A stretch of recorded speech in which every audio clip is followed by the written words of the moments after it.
All right. Peace, family. Welcome back to Community Beacon. I, I want to say that today is going to be different, but this is kind of how it started, right? It's the conversations that the brother and I have had. I'm Mike Seville, Palm Beach Mike, by the way. Of course, on the other side Palm of the Beach screen, Mike. we have my brother from another mother, the Joe. You got to say the Joel Simmons of the Tenacity Foundation. And we're checking in on Friday and we're having this conversation, not necessarily having anything super prepared like we did for the last couple of series, but nonetheless, just some thoughts that we were having, and we can kind of go back and forth in regards to it, brother. But first off, bro, how are you doing? Doing good, man. Doing good. I've taken some time. I'm not sure if I had told you, but took a little time to just get my brain situated. I actually had to shut things down for a moment, shut it down in my brain. I went out to the Barnes and Noble. We still have a Barnes and Noble locally around here, PGA Boulevard. So I went out there and I sat there with my computer, my earbuds plugged in, and no phone calls, no WhatsApp, no, just me and brain time. And I just, I went into to just focus thought process. What is going on? Where am I? What needs to happen? Because I found like I was in the middle of brain fog. So many things have come about over the last couple of weeks. I mean, major moves. And bruh, I called you about one of them. It's like, I'm super excited about this. And I'm not trying to say that everything is like super good. Like, it's not like that. But speak on it. Hey, we got to speak to it because I think oftentimes when we come to these moments, it's like, oh, this is just a super positive thing that's going in this direction. But this is what some people call life and life happening. But go yeah, ahead, brother. yeah, man. So nonetheless, it's like my frame of thought is okay. I've never dealt with this before. That's a good space to be in. Mm-hmm. Like, this is a good space to be in. Like, I've never dealt with any of these challenges before. This is a good space to be in. And some of them I've dealt with a couple years ago that did shut me down. It shut me down. It took me like months to recover. And this time it was like I recognized, okay, that's a little bit of that. And this is brand new. And so it threw me into a brain fog for a few days. I would come in and I would attempt to do work, and I couldn't get any work done. Like, I knew everything that I needed to do, but I wasn't able to do it. So, in bringing in our subject for today, I brought in some of my core principles, right? Which is basically, one of them is that when you get brain fog, it's generally not because you're not able to process or to move forward. It's because you have so much process and emotional baggage that's all intertwined that you actually need to take the time and give direct, specific effort to figuring out what it is that you need to do now. And that's what I did. That's exactly what I did, man. I sat down at that Barnes and Noble and I went on my computer and I literally just wrote down every single thing that I had to do, all of it. I'm just typing. I don't care about misspelled words, nothing. I just got to get it all. Brain dump. After I got through with probably about, a nice paragraph, that probably would have been 3 paragraphs, like 30 sentences or so. And after I got through with that, I felt relieved.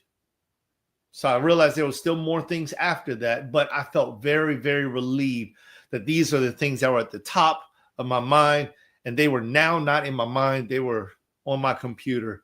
And then I did my analysis.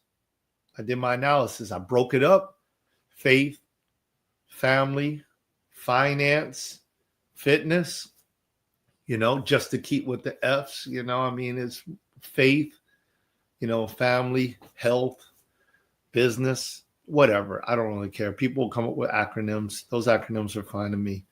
But that's what I did. I broke it down into those 4 different categories. And then I broke those categories down into priority, right? I used the Eisenhower method. And I broke those things down into categories. And then I broke the categories down into priorities. And then I looked at it. I was like, okay. Then I put timelines with everything. And boom, back on track.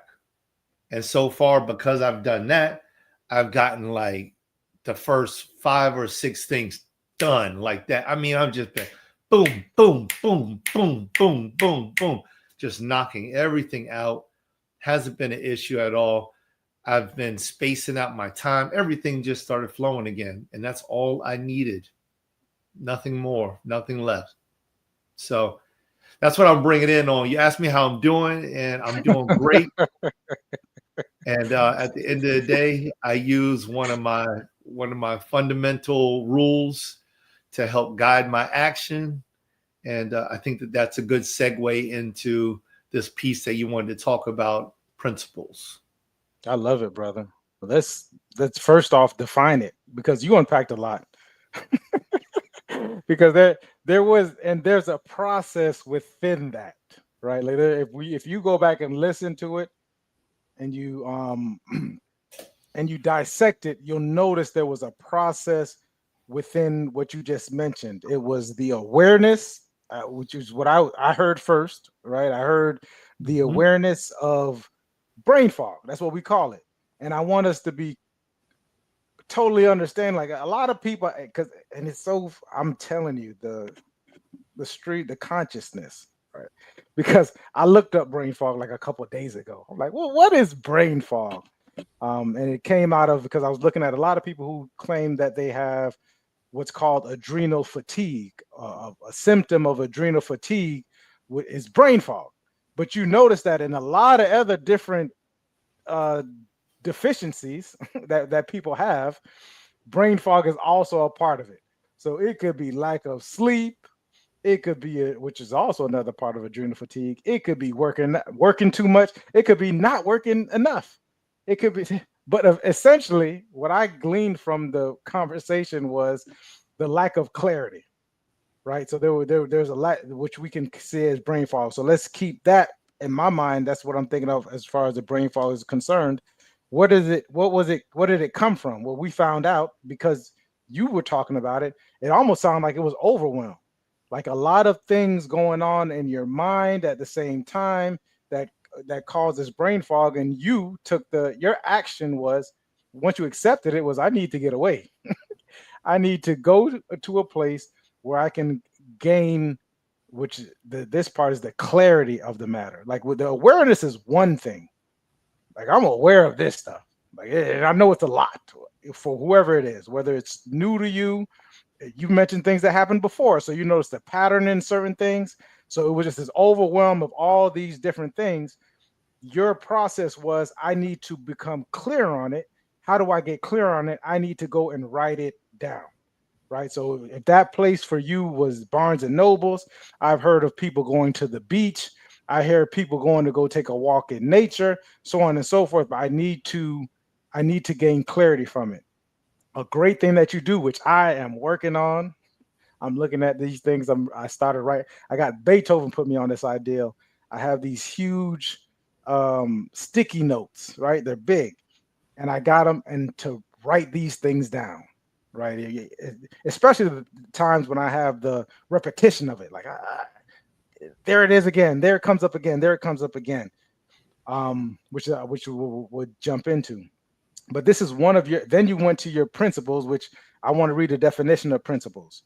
It says a fundamental truth, this is one of them, anyways, or proposition that serves as the foundation for a system of belief or behavior or for a chain of reasoning. So you went into yours. I'm just gonna stick with the F's. That acronym sounded great for me. The faith, the three F's: faith, finances, and fitness. Right, and you can break that down to however you want to break it down to. So this Family. is the yeah, this is the and family. This is the foundation of it. Yeah, I did have family written down as well. This is the foundation, and not only did you do that, which I think is going to go into an this is a little higher level, is you prioritized it, right? How you wanted to prioritize it. So anyone can prioritize what they need to prioritize. And I think what's interesting is that, and hey, you all can disagree if you want. Certain things need more attention than other things at certain times. Sometimes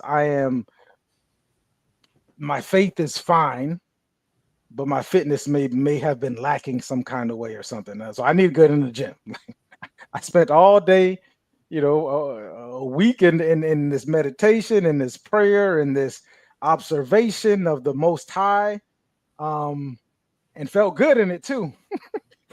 But then it was just like, you need to pick up a weight, or not even pick up weight. You need to go for a walk, all right? I need to do this, or I need to eat better, because that may tell me to do certain things on this side. So I don't necessarily have a priority for it, because it's going to come at a certain times. It's like, okay, I haven't been doing this for whatever reason. Life is life for me. So you a person needs to figure out that for themselves, because I think it's all you could have faith. That's great. You could have fitness, and I think that's awesome. But then your finances might be out of order. So you need to put that on the forefront. Your family might be lacking for some kind of reason, and you may just need some more information. So however you get that's how you get that. But I loved how you wanted the process. I wanted to break down the principles. I also have, as far as me, for the principles are things that when I'm operating at that level, these are things that I'm not, what a person would call non-negotiable. Like my principles are things that I need to put at the forefront and that are non-negotiable. What I noticed is that if I don't have these things written down, or if I'm not continuously going back to them, then they become that then I'm not using them, and they're no longer serving me, right? How they're supposed to serve me. So when I'm talking about these principles, I want, and when you come up with principles for yourself or you're using it further, you need to understand. I'm going to take it from a place of these are like my non-negotiables, and they go through any context of life. So these same principles I'm using in my health life is similar, going to be similar in my spiritual life, is going to be similar in my mental life, is going to be similar in my business life, personal life. Like, these are all just principles, so it would behoove it to be as simple as possible, because when you bring too much nuances into it, right, like these different, like certain intricacies into it, it kind of it won't serve in either side, brother. So what do you think? You think we can start from there? Yeah, I like it. I like it. I want to insert one thing, another, I guess you can, a pattern or a ladder that I use. And you mentioned a part of it when you talked about awareness and acknowledgement. So I use the 4 A's is what I use. And it's basically awareness, acknowledgement, acceptance, advancement. That's what I use. So just in case somebody wants to understand like the process that I was going through, because you're right. You're absolutely right. There was multiple processes that I used, the same processes that I teach. I use those processes on myself. So there was a reset time, and everybody goes to different places. I love the way that you said some people choose the beach. Sometimes my reset is at the beach, bro. It depends on what I need to reset. Like for me, it was complete brain fog, right? It was all of those things and probably more that you have mentioned, right? It was exercise. I had picked up my exercise routine and, got deeper into it. So that took time from me, and it wore my body a little bit differently because I hadn't hit the gym as hard as I was hitting it all of a sudden. Then there was business stuff that came down. Then there was family stuff that came down. Then there was financial stuff that came down. And then there was just like multiple advancements inside of the business. Well, I already mentioned business that just started just shooting up. Phone calls, everybody wants me. So all of these things are happening. And then there's also other things internally in the business. And I was just like, you know what? I'm here right now because I'm not doing half of this stuff well. I'm not. I'm just showing up to the things that are already on my calendar. I'm doing those things just fine because they're definitive. They are already in play. But all of the things that I need to put in play, I'm having trouble with that. And so, like you said, that's when I was like, awareness, acknowledgement. I acknowledge my awareness. Yo, you ain't got it going on. I accepted that I don't have it going on and I need help. And then my advancement, which it can be different for everybody. Sometimes advancement may be calling up a coach, a friend, a priest, whatever. Or it may be go read a book, or it may be go to the beach and just meditate. I don't know. It could be anything. Depends on what's happening in your life. For me, it was get away from your environment and figure out what you need to do. And so that's the reason why I went to Barnes and Noble on this occasion, because it's not normally what I would do, but it felt far enough away from my normal atmosphere and close enough to a space that I could do the work that I needed to do without interruption, which was basically coach myself.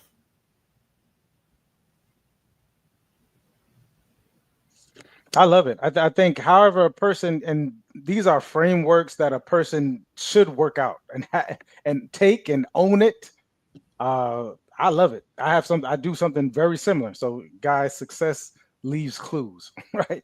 I had the 3 A's. I had 3. You had 4. So I had the awareness, the acceptance, and the advancement part, like moving in a like it. That's it. I'm aware of it. Acknowledgement I love, because that's, to me, that's like, there's no judgment there. Like it is what it is, brother. It is what it is. or I like to say it is what you make it, right? Okay. Because I make it is what you make it. So not now what, essentially. Yeah, now what? And then you have that we said the acceptance piece, which I noticed that a lot of people get stuck in there for periods of time. Some people like refuse to accept. Think about this, everyone that's tuning in, where you get into a point where you're looking to rationalize this stuff. You've already come to the part that, hey, this is not moving in the right direction that I'm wanting to go into. That's the acknowledgement part. And then to accept it is a whole other step. Watch your patterns, watch how you feel during acceptance, see how long it takes you. What I love about this stuff is how I gauge it, because what I've started to do was like, how long am I spending in each step, right? Aware. Once I become aware of it, like how long am I accepting it? How long am I beating myself up for it? Right, the acknowledgement part. How long am I beating myself up for it, or not beating myself up, whatever it is? How long is it going to take me to accept? And then the advancement part, which I think most people should just be still. That's that's what I would take for figure out how to get still. And then I say, be still. While in stillness, be transacting. What does that mean? That means be open to receiving, be open to giving. In that stillness, like I'm just open to whatever my next step is, right? And that's and it's gonna guide me. Once I'm in alignment with whatever is going on, it's gonna guide me. And it's not, and there's no right or wrong. Like, we don't know. You turn the corner 1 second, you get punched in the face. You turn the corner another second, there's $1 million waiting for you. Like I know these are the two extremes, but I'm open to the reaction. And then you get punched in the face and you're upset about it, but then you chipped your tooth and then you had to go to the doctor. When you went to the doctor, I sat next to Joel. Joel and me start talking. We exchange phone numbers, and then we're best friends. And now we're going, and the value. Oh, but I turned the corner and got punched in the face. Like I'm, you know, that's how these things. How did I get in this moment? And if you look at some of the most, it makes me think about the Malcolm X story. Here's Malcolm. Malcolm gets in trouble. Malcolm goes to prison. Malcolm's in a cell. Malcolm meets a brother. A brother introduces Malcolm to Elijah Muhammad, probably one of the foremost leaders in Black history. And now all of a sudden we're starting to exchange. They're exchanging letters, right? He's learning. He's gaining all this. Yeah, but where did it come from? We can say, right, like when did this happen? Because being in jail is the last place you would accept as a positive place for you to be, right? Like most people don't think of that. They don't put it there. And when you I advise a lot of us to observe our stories about some of the times that we were in a certain position. And when you look back on it, say, well, if I wasn't in that position, right? If I was still out on the street, I might have got killed. This might have happened to me. That might have happened to me. But instead, this happened to me. I was put in a certain position. And now all of a sudden I have this testimony, right? Like I have this beautiful thing that transpired as we went down the line. So pay attention to that. All right. I digress. Let's get back into principles. Let me just say one little thing with that, because that was powerful right there. When you started talking about being in the cell. And I would just say this, a lot of growth has potential of occurring in the most uncomfortable stages of life. There's the potential of it, especially if your mind is primed, like going back to what you said earlier, being still. Sometimes we have to go through a very uncomfortable stage in life just to get us still. We're just doing too much. Yeah, that's it. Yeah, brother. I just had a conversation with Elijah about that. I said, he was telling me about someone, and I said, do you see the pattern in this? I said, do you see that the chaos that this person is creating within amongst themselves? Like, do you see that? He's like, well, what do you mean? I said, well, just observe it. Don't imagine this person. This is a good person. We love this person. But do you see that they have to constantly move in order, a story has to constantly be told, right? I have to constantly come up with this story instead of saying, like, what exactly is going on? And sometimes the only time we figure that out, and sometimes we're forced to it, right? Malcolm was forced to sit down. Sometimes your body forces you to sit down, right? Like, I want to get out there. I do want to work out. I want to do it a certain kind of way. Okay, but you need to sit down, right? A lot of the growth happens when you're sleeping. The growth happens when you're sitting down. The growth happens, the tear happens when you're at the gym. That's when you break it down. You break down your muscle at the gym. The growth happens at home with the eating and the sleep and the recovery. My first principle. All right. I want you all to feel free to come up with your own, but I just think that this is going to make life a lot easier for everyone. Okay, and I'm working on it. So the first one was truth above all, and it was I don't bend the truth to fit feelings. The truth is the final authority. I love it. It's mine, right? I picked it. So this is like I say what's interesting that I'm seeing is that a lot of us are getting confused truth with perspective. We are saying really what our perspectives are or what our opinions are as opposed to what the truth is, because we're seeing it from our viewpoint. That's a beautiful thing, especially if you're able to communicate it, to be able to communicate your perspective. but your perspective isn't necessarily the truth. So when someone says, "Oh, that's my truth," that there's no such thing as that as my truth. It's either the truth or it's not the truth. What this allows for as we grow is a man that is going to be more careful with what he says, right? As far as truth. So now I can stop saying, say this is my opinion or this is my perspective, right? But when we say this is my truth or this is a truth, now we're taking on, there's a weight to that. And there should be a weight to it. There should be a weight because the truth stands alone. You don't even have to say a lot of things because if you speak the truth, which could be 5 words, and the other person could be the most eloquent and dynamic and charismatic speaker, it cannot add up to this one thing that's the truth. There's nothing else to be said. You don't have to defend it. It's just going to be what it is. If you do defend it, that's a choice that you're making. Understand this is a choice that you're making. Understand where that's coming from. Am I seeking validation from this person? Am I seeking to not persuade somebody about the truth? That's not it. The truth is this. Let them speak as much as they want to. I'm not getting mad about it. I'm not getting upset about it. It's not going to go back and forth. It's just the truth above all. That's my first principle. Bro, what do you think?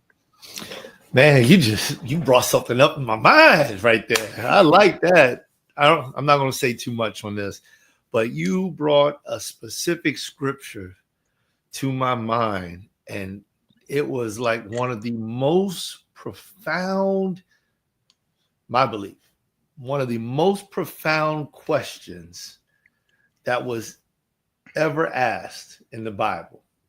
It's my belief. One of the most profound questions.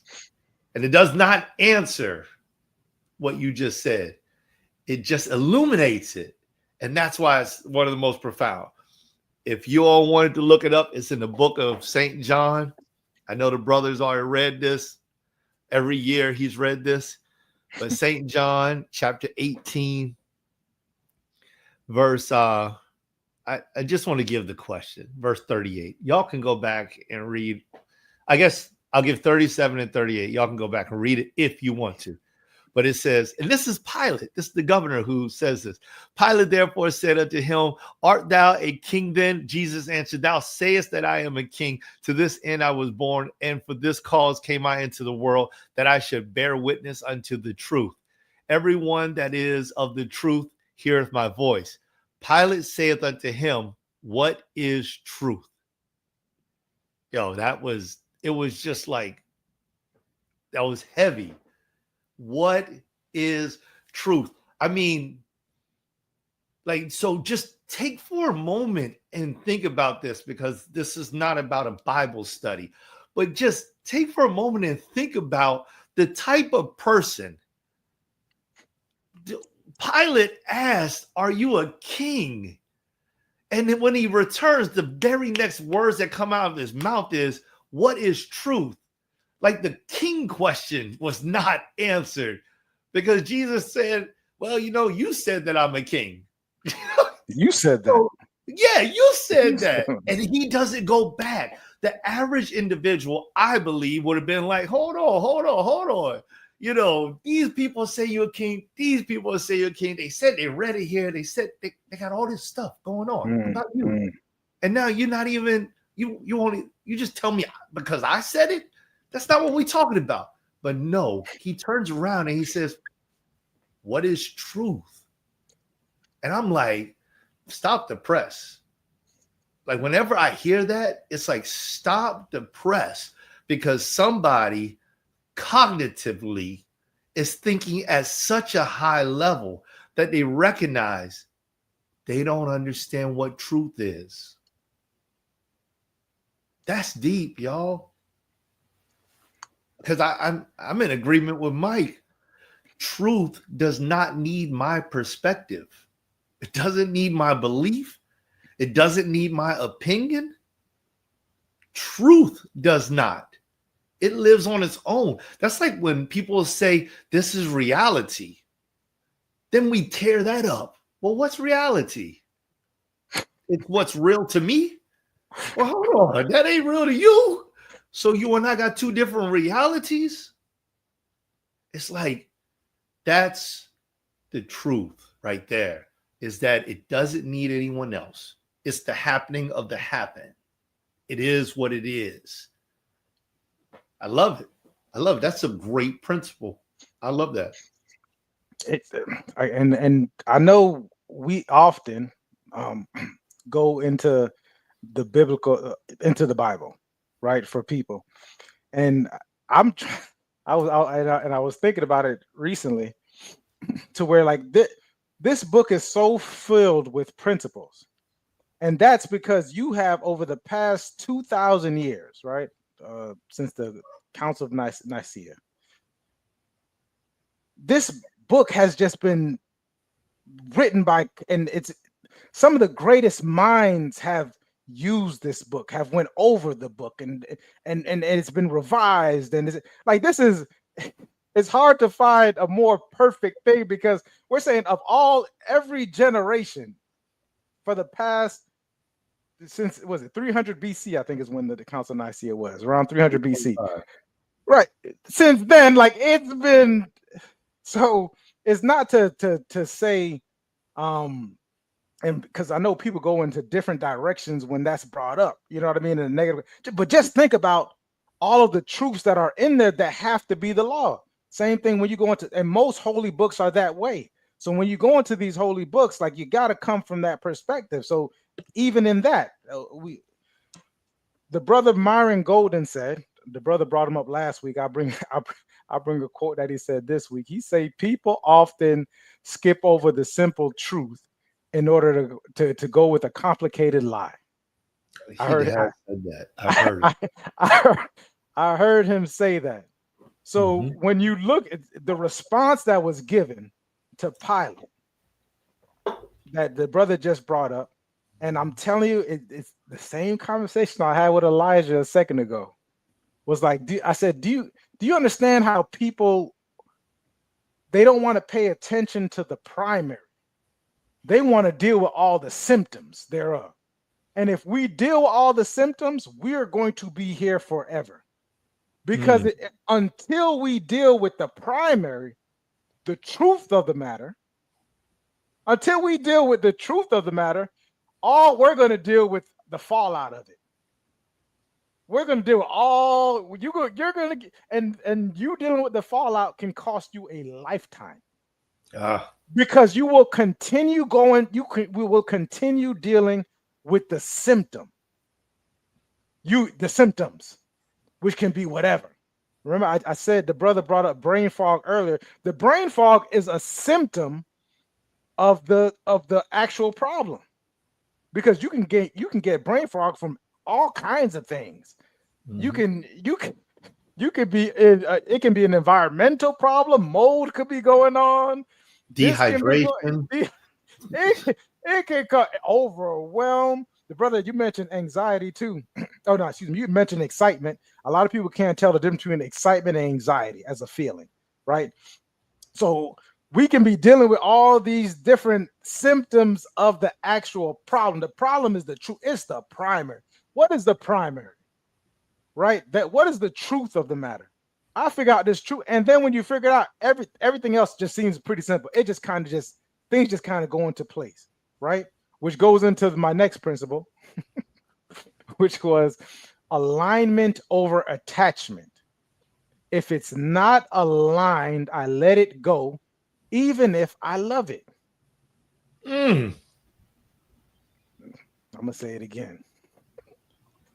If it's not in alignment, I have to let it go, even if I love it.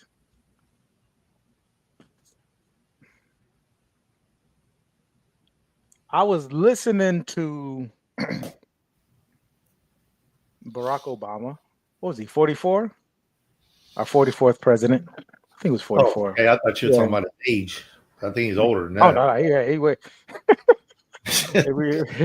He's way older now, man. I mean, he looks a lot older than what he is too, with that gray hair he's got going on from being a president for 8 years. Yeah, you see how it ages people. Yeah. He came on. He was on a show recently with his wife. His wife has a podcast, Michelle, and her brother, and he was on that show. I don't know. He might as well join it at this point. He's such an eloquent. He's such a great speaker. Hmm. And so I was listening to it, and I also was hearing commentary from it, and it was interesting because their podcast is not like most podcasts. Their podcast had a purpose or an agenda behind. I don't want to say purpose. There was an agenda behind it. But there, and these are, when you look, we got to remember that these aren't the average people. These are high, not high, the highest level you can get as far as politicians and speakers and that world. We're talking about the president, once president. That's a selective club.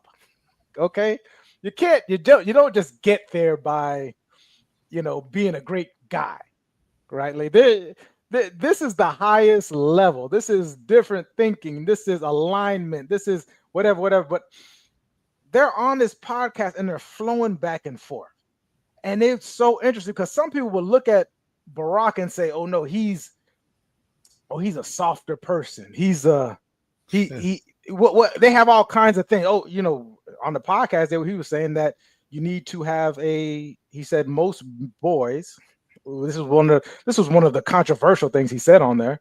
Most boys need to have a gay mentor. That's what he was saying. So a lot of people take issue to that, and this was like this, but on the highest level, I want you all to understand that, because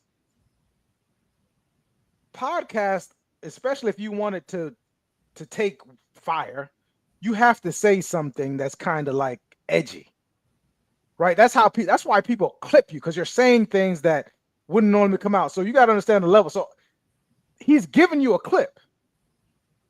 So even people who don't like him are going to listen to this clip. That's true. People who like him or for whatever, is going to listen to this clip. People who don't like him, he's giving them ammunition to take this clip to go to for other people to say it. What is that going to make people do? It's going to make people watch the podcast. What else did he say that was crazy? So he gave you this clip. All right, follow me, guys. I'm just talking about this alignment between the two. Then their conversation that they're having is so organic and just so simple, because I'm listening to him. I'm not the biggest Barack Obama fan, right? Like I take my issues with the brother, but just to witness the mastery of a thing is incredible. For me to sit back and watch this mastery of it was incredible, just from coming back from listening to Michelle, because Michelle has done some things that don't necessarily have decorum, especially for a person who was the president of the United States. Her as a wife, the decorum was there. So we're looking at her like, why are you doing this? But when he was in the room, it was a whole different thing, because these two, no matter what the relation, they are aligned. They're aligned, and there's an agenda there. There's something that we're going to get people to know and understand. And when we come together on that note, it seems like it's just flowing. There was rumors of divorce going on. Barack doesn't, he prefers a certain kind of woman or prefers something else, whatever it is. But when they are together, there's an alignment. That's what took this guy from the Senate, or probably even before the Senate in Chicago or Illinois, all the way up to the presidential seat. That alignment that those two have, all the presidents, Bill and Hillary have an alignment there. Ronald and Barbara had an alignment there. The first of what was it? I said Bill and Hillary? Who was it? After Bush. Before Bill? Yeah, Bush and Barbara, right? Like Jill and Joe. There's an alignment there. There's a coming together that's past, and when you reach a certain level of society, that's what happens. Like you start to see like these matches are being made because there's an alignment there. That's there. Not to say that you don't love something or somebody, but if there's no alignment there, we let it go. All right, brother. What do we think? No, I like that. That was a curious statement that you just made right there, especially about this alignment. I'd like to do some more research into it. I really, I really would. I may just do that, just some more research into it, because what I've seen and what I've seen in the environment that I grew up in is that you meet a woman based off of what she looks like and what she can do for you, or what you want out of her. I'm talking about the way I grew up, right? When I was in my 13, 12, 13, 14, 15, it was just, it was about the looks, it was about the curves, it was about the heartbeat when you got close to her, the smell, and then it was about how she responded to me when we were one-on-one. And when I think about some of these, because you were mentioning at a certain point, the alignments at a certain point, and it was like, I never really had anybody speak to me, for instance, the way that I speak with my children, when I start telling them about how to find their mate and the types of qualities that, that I believe they should look for and into when they're selecting their person. And I've started lower, lower, and lower in age, right? It was older. I started at a certain age with my eldest. Then there was a different age with my middle child, and then it was a much younger age, or with my son. And it was just like, I wanted to set like a precedence, like a baseline, because we as individuals, all of us don't really understand what it is. It's so difficult to make that alignment when we don't have a rubric. We don't have a baseline. So we go with feelings, emotions, and it's more of a lust factor in whatever sense. It doesn't have to necessarily be I lust after a body, but there's an appetite that the body is definitely generating. And that does not have to be sexual, right? But there is an appetite that the body desires to devour. And because of that, we pick our mates for the wrong reasons. We don't even have clarity of who we are. And we're out here picking mates. And so when you mentioned that, and I thought about the type of communication, I thought, there must have been like some training, because I Absolutely. recognize. Go ahead. No, absolutely. I'm agreeing with there, and there was. And that's what I'm getting at. It's like in some of these other rooms, these are tabletop conversations at the dinner table, about the same things, the same stuff that we just started off with, the four F's, faith, family, finance, fitness, whatever. These things are happening at the table and they're getting deep. And some children probably are like, yo, I don't want none of that. You know what I mean? But it's like legacy development. No, son, you don't get the choice on that one. You have to be a reprobate child in order for you to, to not go along with this program. I did it. My daddy did it. My daddy's daddy did it. Why do you think we are multimillionaires? Why do you think we are billionaires? Why do you think our family is successful? Why do you think that if we have this argument in the house, you will never see it at the party or in the car, or you'll never see that? It's going to be our thing. We're going to deal with it our way because we're developing a legacy. And in my environment that I grew up in, it was like, yo, I'm going to tear you down. I don't care where it is. You best respect me. I'm going to break out a new language on you. It's a deep conversation, but we have to look at why. Well, I mean, you can just look at the numbers. Right, like especially when we're talking about mate selection, look at the number, especially in the Black community. If we want to go to those numbers, it's like right at this point in time, only 1 in every 4 black women will be married. And of those that are married, we have the highest divorce rate. I think it's around 70 to 80%. And then forget if they have a degree, I think it's like 90% are going to be divorced. Um, but it's and that's a, that and maybe I got 10 principles.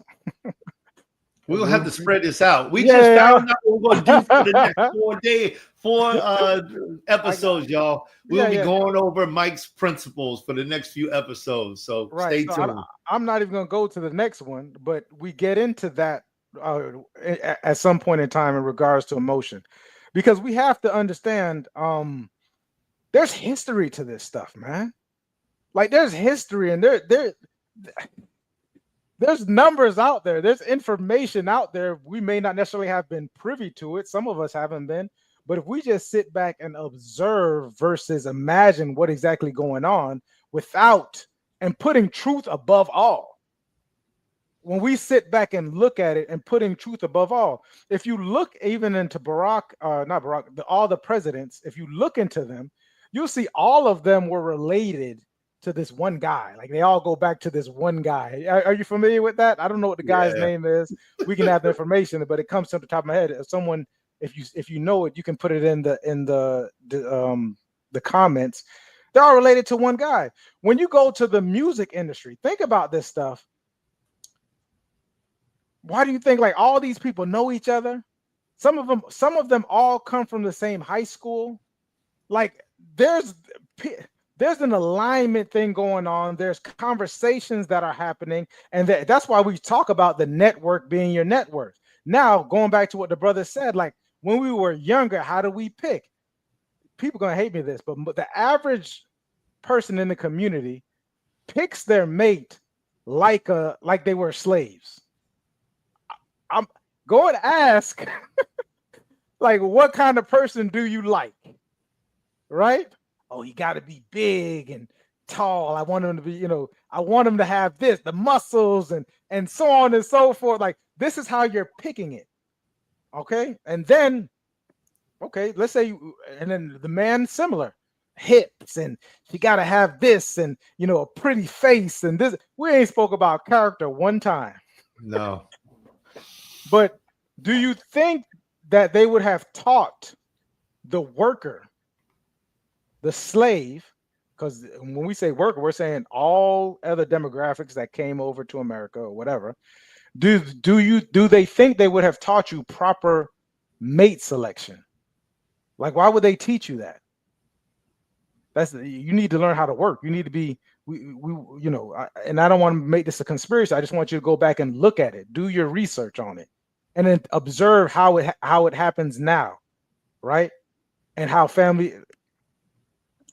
So you pick them like that way. You pick them with love. And I heard someone say this, and he was very he said that a guy said his mentor told him that you see that same young lady that you're in love with and she's in love with you now, there's going to come a point in time where she's going to look at you and she's going to be like, man, forget him. You know what I mean? I want to do what I want to do because I don't feel this way anymore. Right. So we're saying, it could be 5 years, who knows, 2 years, 5 years, 10 years, 20 years. How do we expect to have that same feeling when I was 17 to have that same feeling when when I'm 37? And we're both, hopefully we're both growing, or we're not, or we're dying, or whatever it is, or one person is growing exponentially a certain kind of way, whatever. Like these things change. So if you don't have an alignment, if you don't come into it with an agenda, if there's no purpose for it, right? There's no duty around it, because the duty is going to be structured against the purpose or the agenda. Like, what are we in this thing for? What are we creating? That's why you can get, she may feel a certain way about Barack, just like Hillary may feel a certain way about Bill, and Bill may feel a certain way about Hillary, or Barack may feel a certain way about Michelle. But then we look at it and we say, but there's a bigger thing to this, like our duty. So our duty is going to be towards that. That's what we're loyal. We got to be loyal to this duty, because we can't be loyal to our feelings. which some people are. Some people are loyal to their feelings. That's what you want to do. But look what you're creating with it. Does it work for you? Right. So what is this about? And then even when this person makes a mistake, what are you loyal to? And what does it have to do with this entire purpose? You got to bring that into the context of however you want to do it. But I can still love you, and even though I'm not necessarily in alignment with you, but I have to keep you at a certain kind of place, right? Like there are people that I love, right, that I'm not necessarily in alignment with, right? I'm not here doing a podcast with them. I love the brother, and we're in alignment. We got a podcast. That's the purpose. What is our duty? We arrange for the time. We have the logistics. But like, this is just with a podcast. Imagine if you took this into all aspects of your life, where as far as the principles are concerned. So this is alignment, and it was alignment over attachment, and it just frees you. It frees you from needing to explain it all the time, not worried about what's being liked you. I just need alignment with a person. I don't have to argue with it. Alignment. The feelings can be alignment. Yo, and not alignment with the present conditions. Yo, go back 3 years. This to the people. Go back 3 years and watch one of our bootstrapped in the cell videos that we did. Yeah, go back and watch one of those, because we talked about groundworks. Because right now we're talking about principles, and principles happen in your groundworks. You should have your principles before you get with somebody. I wish somebody had told me that, early on. I'm teaching my children now, but you need to have your principles in line so that when you get with somebody, you can check principles instead of emotion. Like, oh my God. And see, let me tell you something, because Mike, you digging into this thing, and I'm like, yo, we've been brainwashed for years. All of the cartoons, Disney brainwashed us. They made us think that a prince had to go find a princess who was being locked up by her evil stepmother or somebody. The man, the father, couldn't do anything about it. So deadbeat dadism, crazy, mother-in-lawism. And then some man has to travel across the world as a prince. Many times he doesn't even know he's a prince. He's a frog, right? So he's got to appear as if he's a fraud. He needs to appear as if he's not worthy of the princess to create challenges the entire way, and then show up at the door. And now the princess has to go against everybody in the family to fall in love with this individual. And what do we take out of that? That we need to fall in love with somebody. And if they don't fit, if it doesn't align with what dad says or mom says, the qualities don't align, that's perfect, because that's the way Disney told me. Disney told me that. They told me that nobody was going to agree with them until after I got married, and then we were going to live happily ever after. And there was no happily ever after. No, there was just disaster. Ever after. It was an ever after. It was an ever after, and in worst case scenarios, there was a never after, right?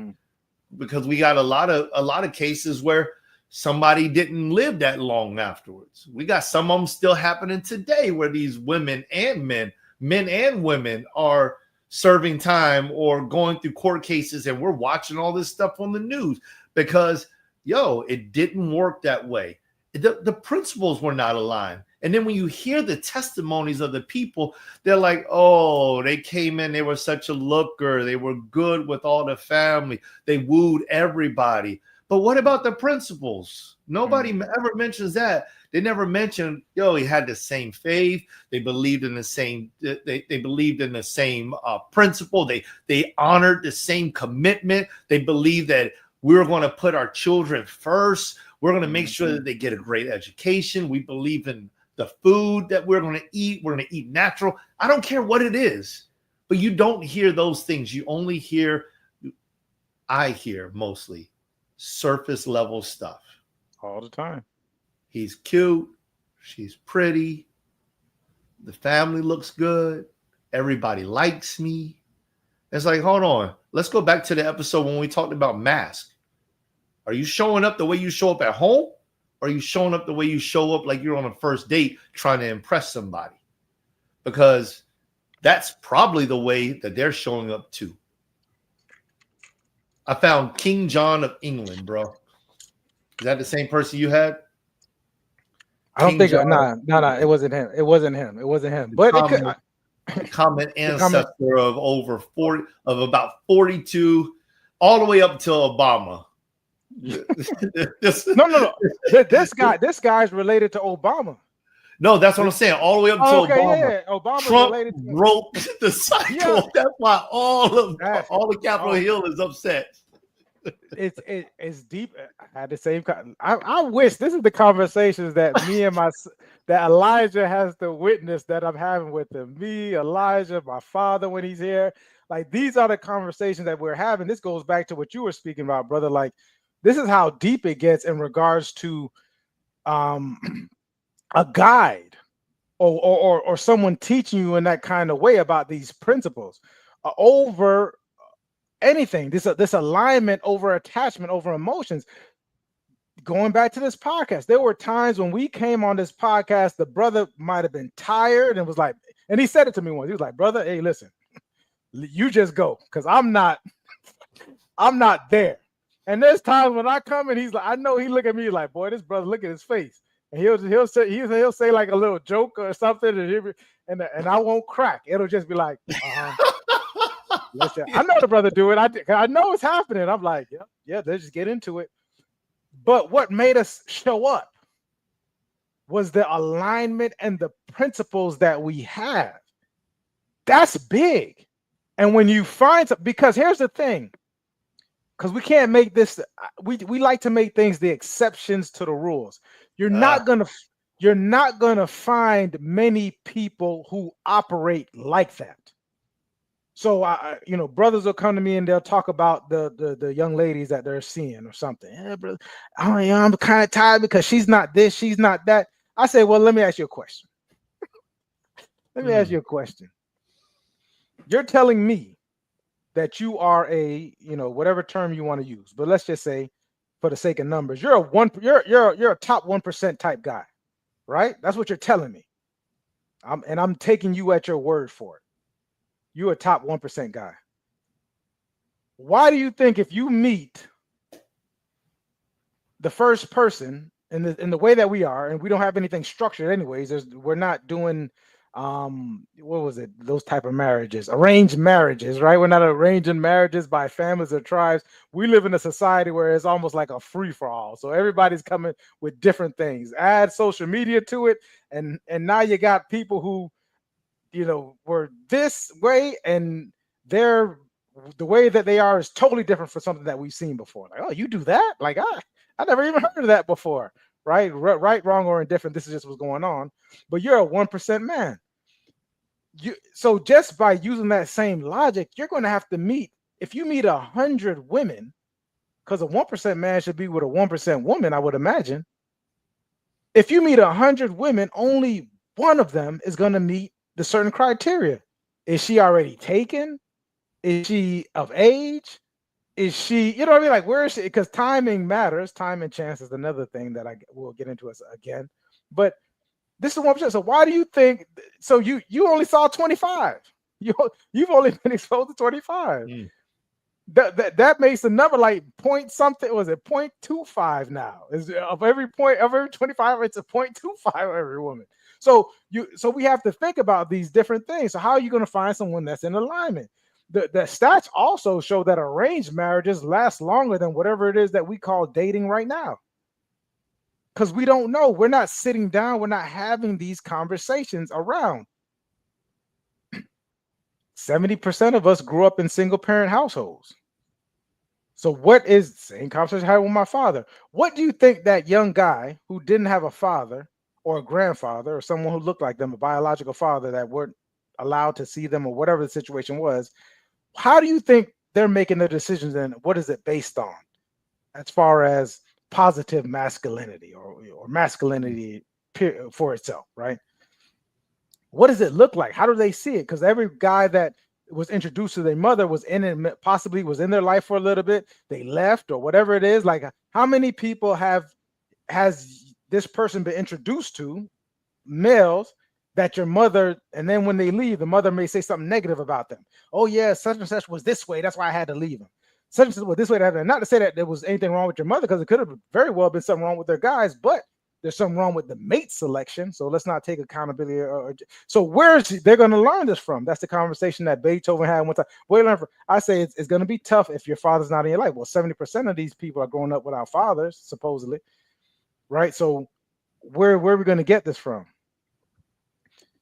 We're not having these conversations. How many of us past that, you could have, say you had your father in your life, say you had your mother in your life, how many of us have our principles written down? Yeah. That we just say, that's heavy. That I can give to Joe. So now here gives me the idea I should email these to Joe. I can email these things to Joe, and then I say something that goes against the principles, and Joe say, hey, Mike, I just pulled up your principles. Did you change one? Right? Or yeah. Mike, explain to me. Maybe you got some new information, but the last time you sent it to me, you said this. Now this is happening. What is it? Was it your feelings? And have somebody who can Joel do that for me as a man? You need to put that in your principles. I'm going to speak it to him. Let him know. Like, and then for me, however mad I decide to get at Joe, I got to look at it. And then I thought about it. I said, oh, yeah, most men, even regardless, they're not going to do it because we want to play this slippery slope. Yeah. We want to be the exception to the rule. We want to say, well, and it was a tight situation. It was a tight situation, right? This goes back to last week's conversation, brother, when I said most of the people that I admire, I look at, is that they had these standards and they stuck to it no matter what it was going to cost them, right? It was going to be, hey, I might miss out on fun. I might miss out on money. I might miss out on something, but this is my principle. I heard someone say, don't go out after 10 o'clock. It's the devil's playground after a certain time, whatever that was. That's what I do. Oh, now you want to go out because such and such. But the people who I admire, they stuck to them regardless of what it was going to cost them. Those are the people that I look at. I'm just like, yeah, but and not many people doing it. So when you meet people who are doing it and people who have written it down, but this is why not write it down? I had a conversation like, this is, what is it? I'm Caribbean, Jamaican specifically. Everybody talking about Marcus Garvey. Marcus Garvey. If you hear any Jamaican, they're going to tell you about Marcus Garvey and how proud they were of Marcus Garvey. I said, Marcus Garvey had 30 principles, right? He wrote a book. Yeah. Have you read it? No. What was his principles? They can't tell me. Surface. I might not get invited to barbecues. They won't tell me what it is. And I say, well, if you read it, if you read his principles and you respect him as that much, and you read his principles and you lived by it, a lot of things that you're doing currently, you wouldn't be doing. Like we wouldn't be doing this. This is not for me to say that this person's, or maybe you may look at it and say, I don't want to live by those principles. But at least and then you're not saying things and then saying that I look at this person as this, and he already has his principles written out, and he had one of the most successful Black groups in the world. Nothing else is what was the end? The Negro something league. You go put it in the comments, guys. Marcus Garvey had one of the most successful in his time. Matter of fact, almost every movement in the Black community came out of that movement. He's that powerful, right? The Universal Negro Improvement Association. Huge. One of the biggest. Huge. right? And when we go back and we think about our elders and we look at things, these were not people that they were just like us. We think we're smarter because we have this technology and this information. These were very intelligent people as well, right? They understood a lot of things. So if you want to stand on the shoulders of giants, just go back and look at these things. Look at the principles. One of the things that he mentioned was I will, had to do with women, not messing around with other men's wives. And look how much we see this happening. And this principle was based back in 1927, 28, 29. I think he wrote the book in the 30s. Like these little things that we can live by that will make us. And until we have these things, here's the last thing I'm gonna say on principles. Until we have these principles and we understand what we're living by, like there's no community outside of that, because the principles are going. At least it's based on something. When we go back and look at the Hebrews, because I got into what's the book after Genesis? Is it Deuteronomy? Deuteronomy and Leviticus, right? Exodus, no, after Exodus. So it was Deuteronomy and Leviticus. I believe it was. Genesis, Exodus, Leviticus, Numbers, Deuteronomy. When we started getting into these laws, right? Like when we start getting into these laws, you start looking at these laws, you're like,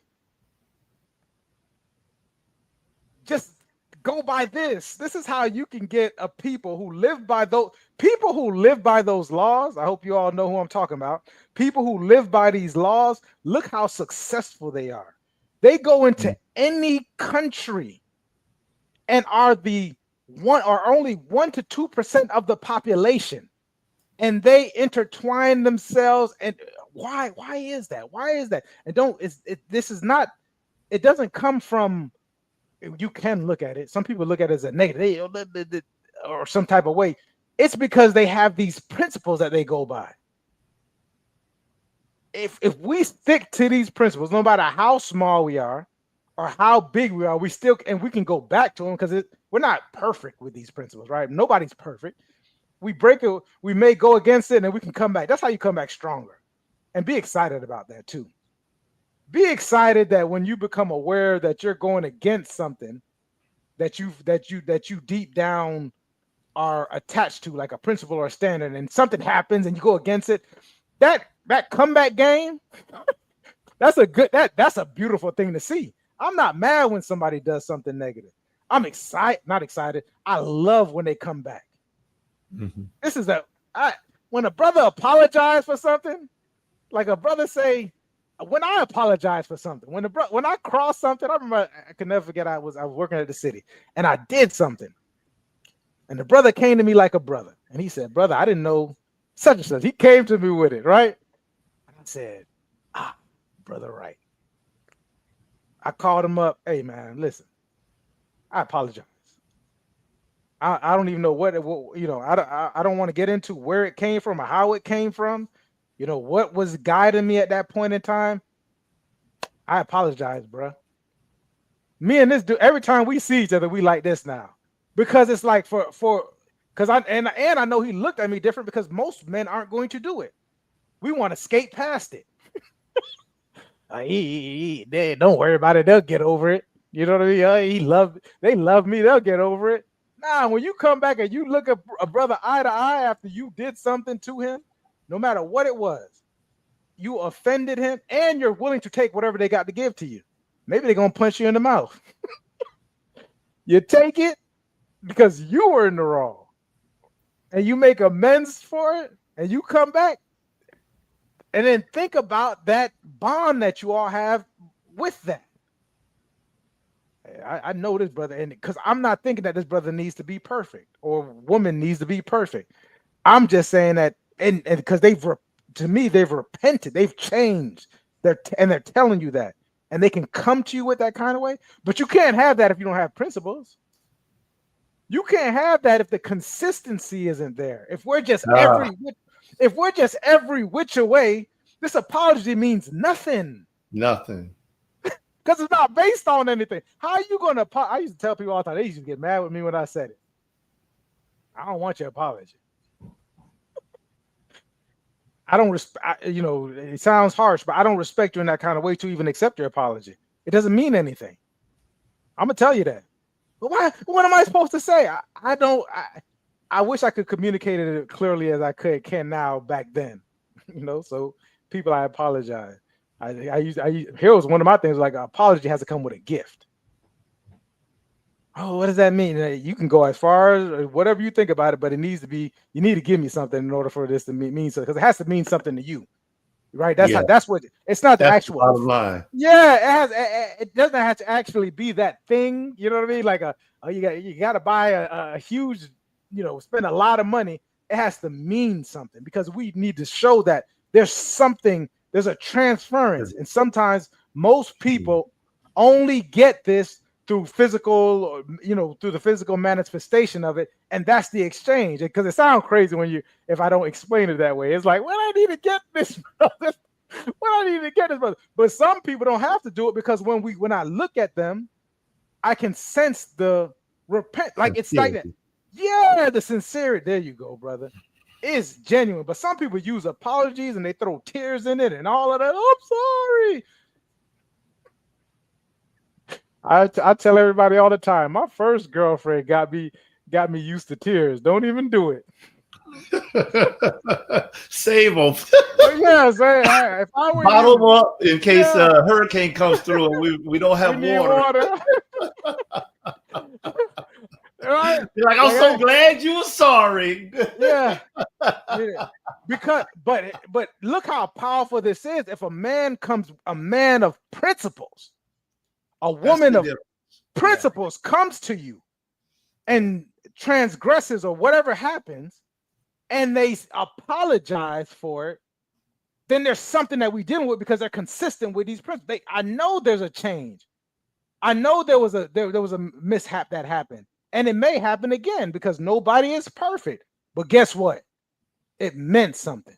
But it has to come with the principles. Accountability comes with principles.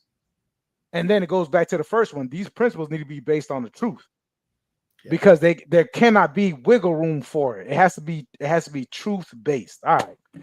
I know. So we done did an hour. We only got through 2, guys.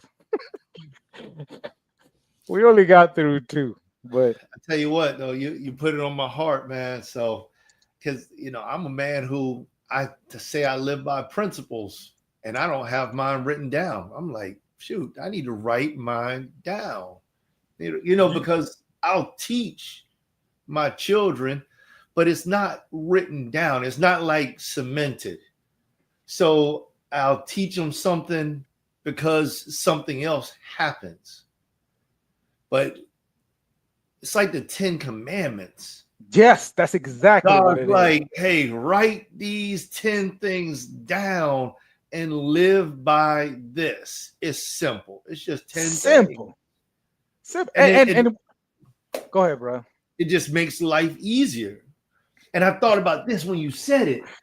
Oh my gosh. Because I thought about the laws, and you were referencing this, and it came to me. Order rules the people. When you started talking about how the Jews, because they go by these 613 laws plus the 10 commandments and everything, how they can be 2% of the community and go into any environment, and because of their laws, because they abide by their laws, they're able to amass whatever it is. Those fundamental laws give them the opportunity as stepping stones. They teach everybody. And then I came up with this rule. Order rules the people. The people rule the world. Listen, the third one. God. Structure reveals power. Woo! I'm going to that one right now. Yeah, we ain't going. Yeah, it is a cliffhanger. It leads into what you just said. You see how you just cut. It's the conversation we're having is a natural progression amongst, because I didn't tell the brother any of this stuff before we got on. We got on and we started recording, and listen, and you just said it. And the next principle is the structure reveals the power. And he already said it before I said it. I didn't even say the third to him, because this is a natural progression of it, especially once you get amongst people who are at that level to see it. This is a powerful, just that portion of it. It's a powerful change. Your community will never gain this stuff. Like, we can talk about it. Think about it. We've been talking about it for before we were born. Community, unity, and what happens and how we need to do it, and so on and so forth. But if we don't get these things out, and then we have people who buy into them, it doesn't even make a difference. It's better for you to go find people who are already doing it, and build it based upon character, than build on what we think is the community. Because if we don't have these things, this simple structure, and we can't look at each other and say, okay, this is what I'm at, this is where I'm at. Because even though the brother and I may not necessarily be in the same organization, just by it being this, it was the natural progression. The brother just immediately went into the natural progression of the thing. It's amazing, and it's a beautiful thing. But we'll get into it, man. That thing made me excited. Cliffhanger, y'all. That thing made me excited. Yeah. It made me excited, man. What an awesome episode. I'm glad we were able to get this on tape and share it. Guys, start thinking about this stuff, man.